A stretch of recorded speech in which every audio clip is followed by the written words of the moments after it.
Salam sejahtera bagi kita semuanya. Om Swastiastu, Namo Buddhaya. Salam geografi, tetap semangat.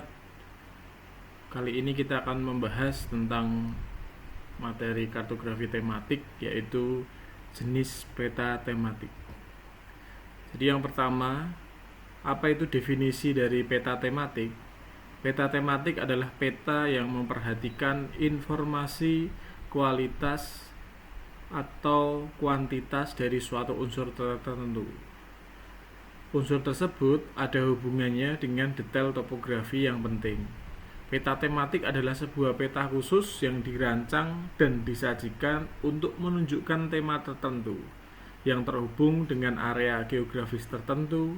Peta ini bisa menggambarkan fisik, sosial, politik, budaya, ekonomi, sosiologi, pertanian, atau aspek lainnya dari sebuah kota, negara, wilayah, bangsa, maupun benua.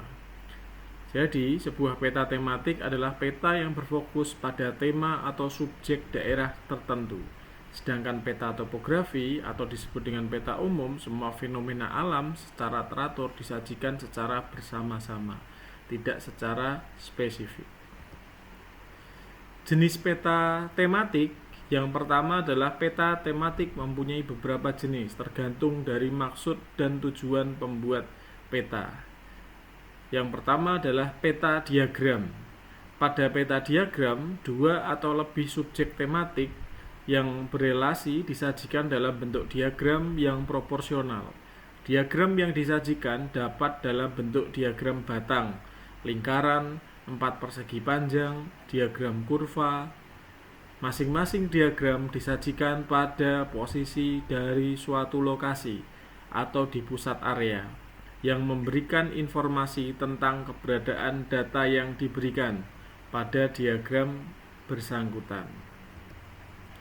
Contoh peta jumlah penduduk, tinggi rendahnya diagram menyatakan jumlah penduduk, sedangkan warna yang digunakan untuk menyatakan jenis penduduk pria dan wanita.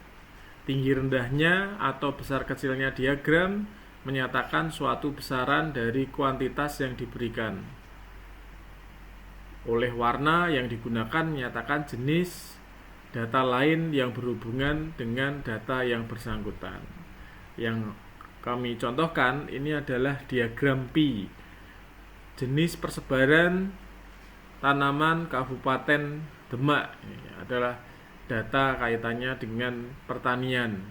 Di situ ada kelapa, ada dua ya, kelapa butir dan kelapa hibrida. Sedangkan peta yang selanjutnya adalah peta diagram pi juga sama, tapi peta populasi ternak Kabupaten Bantul tahun 2017. Di sini kita lihat ada kambing, domba, babi, dan lain-lain.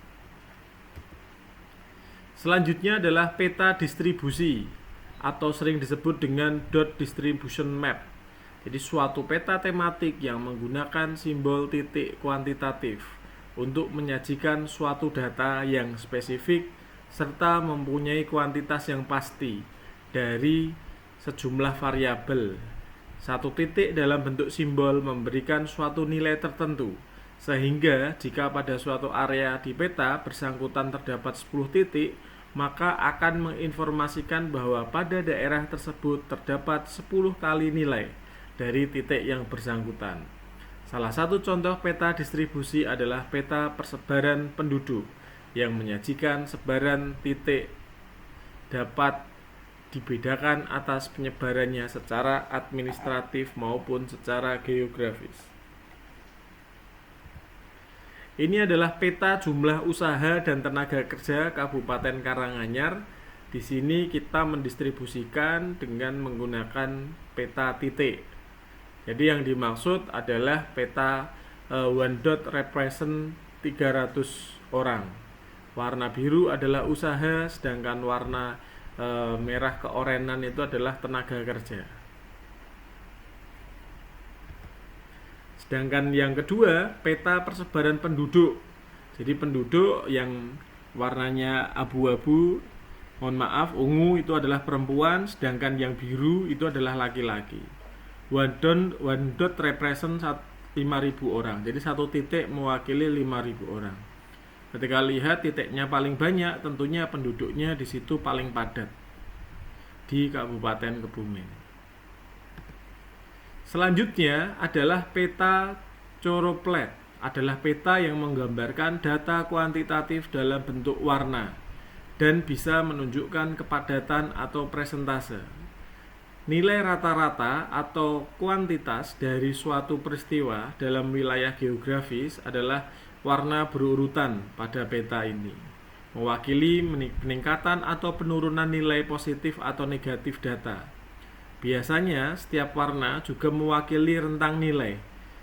Peta Choropleth menyajikan ringkasan distribusi kuantitatif dengan basis deliminasi area. Data kuantitatif yang diberikan merupakan besaran suatu data yang berkaitan dengan deliminasi area tertentu. Misalnya batas administrasi. Salah satu contohnya adalah peta kepadatan penduduk per kilometer persegi.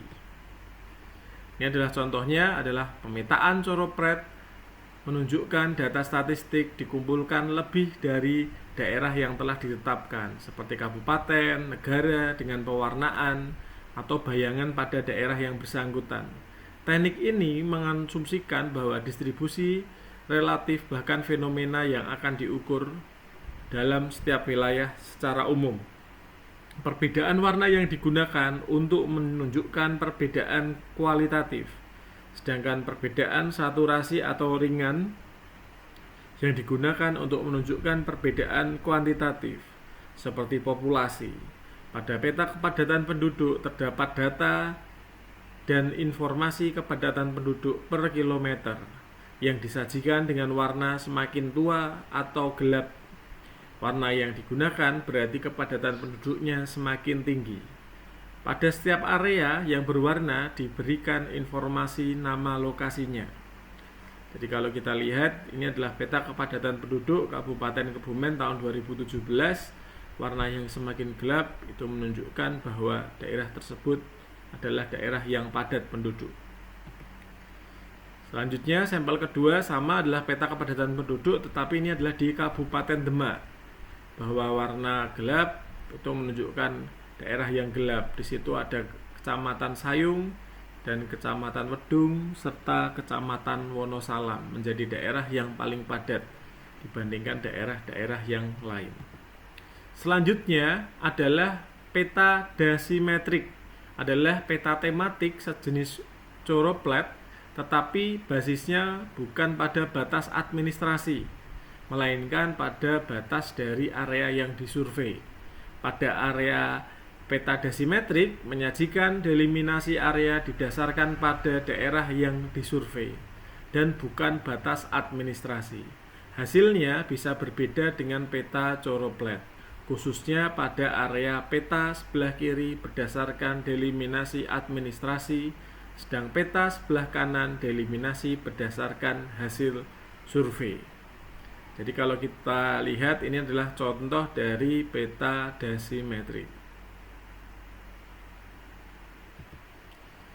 Istilah dasimetrik diciptakan pada tahun 1911 oleh Semenov Tian-Sasky yang pertama kali mengembangkan dan mendokumentasikan teknik tersebut. Mendefinisikan sebagai peta di mana kepadatan penduduk terlepas dari batas administratif, manapun ditampilkan seperti yang didistribusikan dalam kenyataan, yaitu dengan bintik-bintik alami. Konsentrasi dan penghalusan.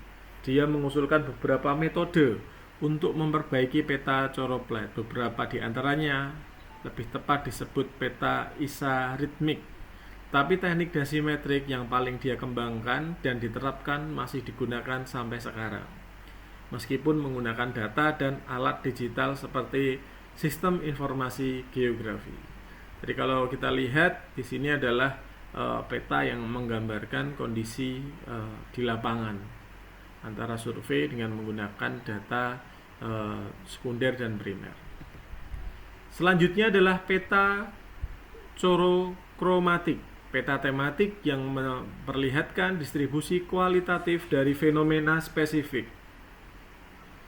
Dan mempunyai contohnya adalah peta tanah, soil map, Pada peta tanah ini, semua jenis tanah yang ada pada daerah yang bersangkutan disajikan berdasarkan area dengan menggunakan warna yang berbeda-beda.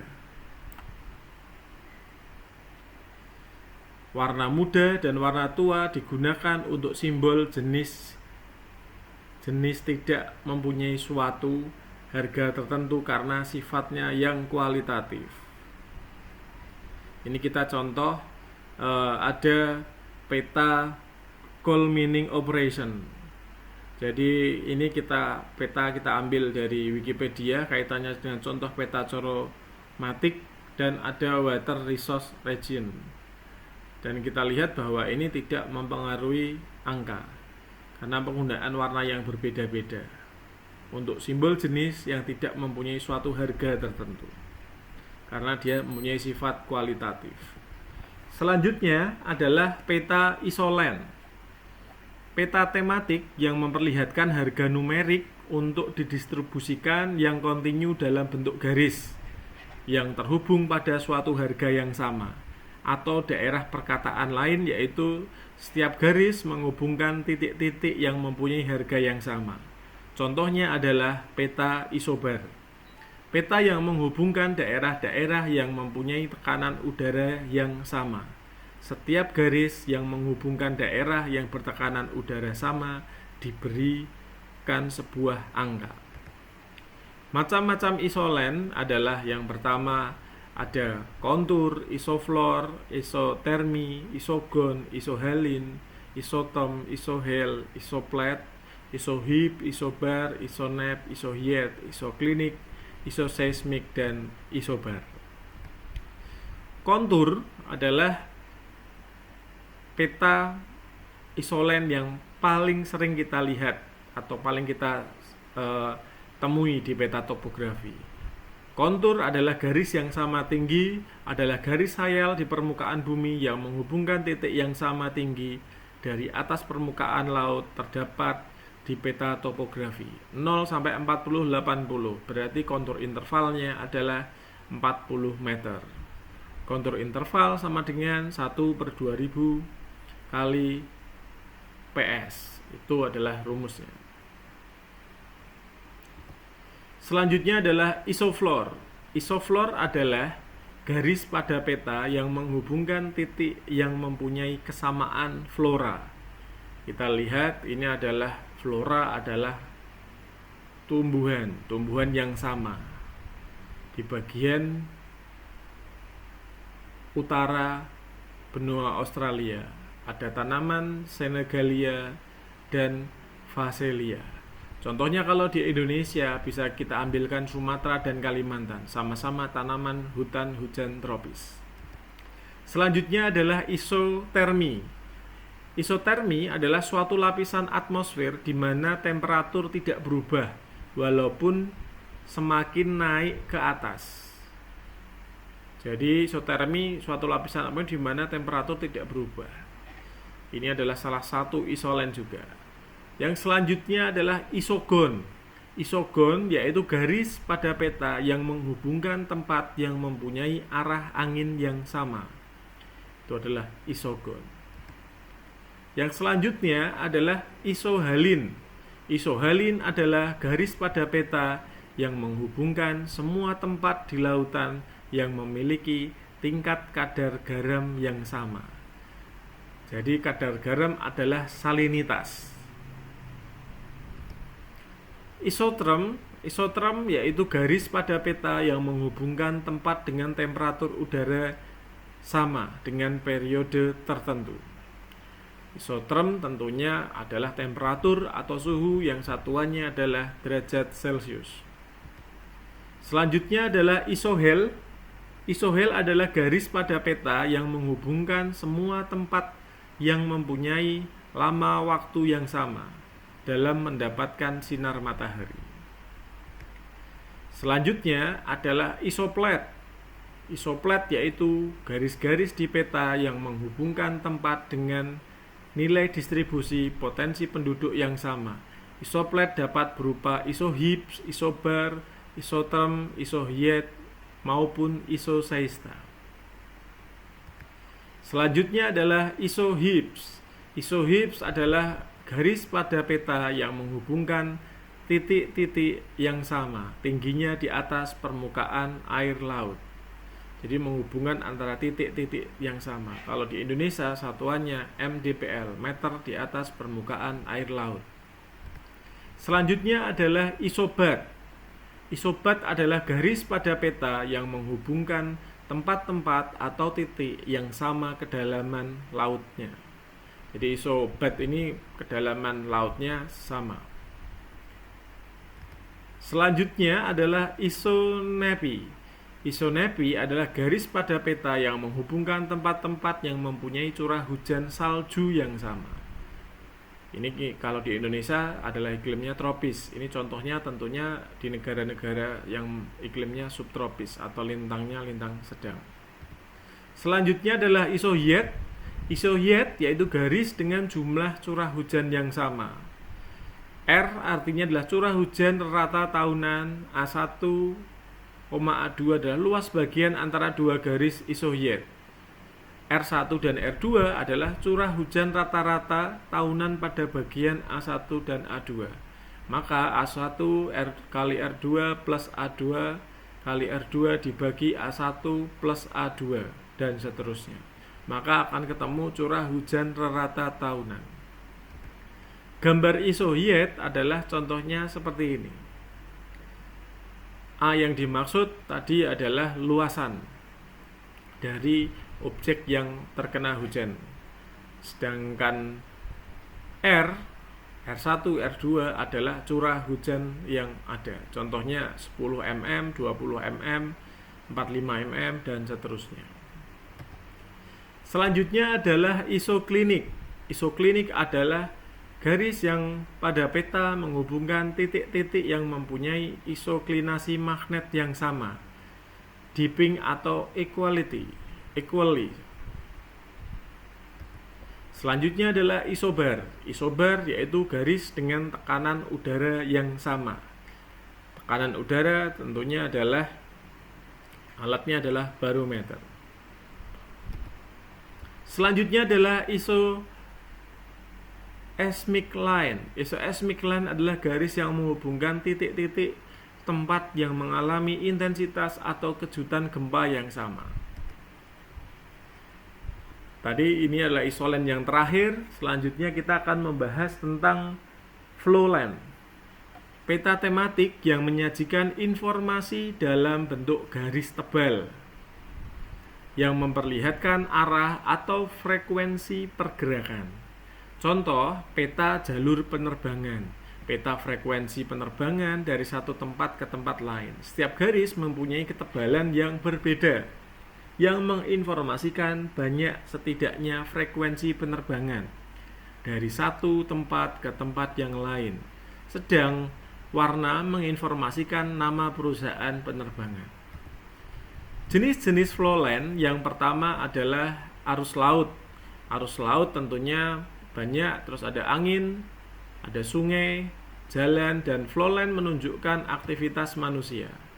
Jadi flowline, bentuk flowline dapat berupa garis lurus, garis dengan bentuk yang tidak teratur, lengkungan yang teratur. Ini adalah garis lurus, menggambarkan banyaknya frekuensi suatu kegiatan dari suatu tempat ke tempat lain. Jadi semakin tebal menandakan frekuensinya lebih besar dibandingkan yang kecil.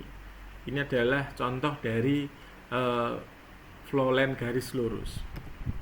Selanjutnya, gambar garis dengan bentuk tidak teratur. Ini adalah contoh flowline. Biasanya jaraknya sangat jauh dan itu membuat flowline-nya tidak teratur. Selanjutnya, lengkungan yang teratur. Contoh kegiatan kapal dari pelabuhan A sebagai pusat kegiatan mengadakan perjalanan menuju ke pelabuhan B, C, dan E.